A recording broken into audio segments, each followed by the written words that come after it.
চর্চায় তৃণমূলের বিজয় সম্মেলনের অনুষ্ঠান। তৃণমূলের গোষ্ঠীকন্দল নিয়ে তুঙ্গে চর্চা।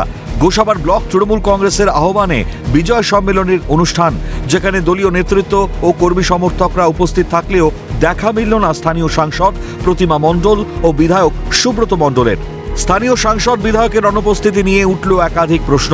ব্যক্তিগত কোনো কারণ নাকি এই অনুপস্থিতি সম্পূর্ণ ইচ্ছাকৃত? দক্ষিণ চব্বিশ পরগনা জেলার জেলা পরিষদের উপাধ্যক্ষ অনিমেষ মণ্ডলের ডাকে এই আয়োজন বলেই কি অনুষ্ঠান নিয়ে অনীহা?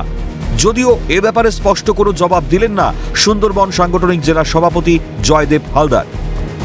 ওনার শরীর, বাড়ির কার শরীর খুব খারাপ, কাল রাত্রে কথা বলেছে। স্থানীয় সাংসদকেও দেখা যায়নি। সাংসদের দিয়েছে, উনি হয়তো দিল্লি গেছেন।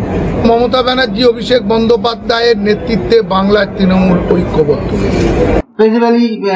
স্পেসিফিক্যালি আমি দেখুন গোসাবা গ্রাম পঞ্চায়েতের প্রাক্তন প্রধান এবং বর্তমান পঞ্চায়েত সদস্য, কিন্তু আমাকে বলা হয়নি সেইভাবে, সেই জন্য যাওয়া হয়নি।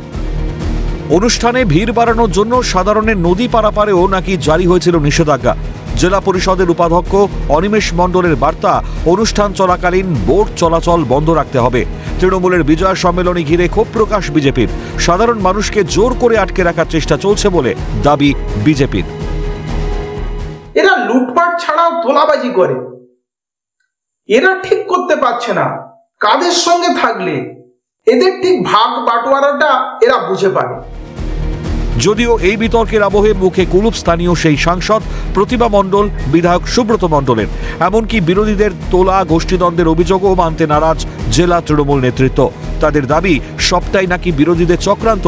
তবে আসন্ন বিধানসভা নির্বাচনের প্রাক্কালে এই বিবাদ বিতর্কের অবসান হয় কিনা এখন সেটাই দেখার। হরিপদ মণ্ডলের রিপোর্ট, ক্যালকাটা নিউজ।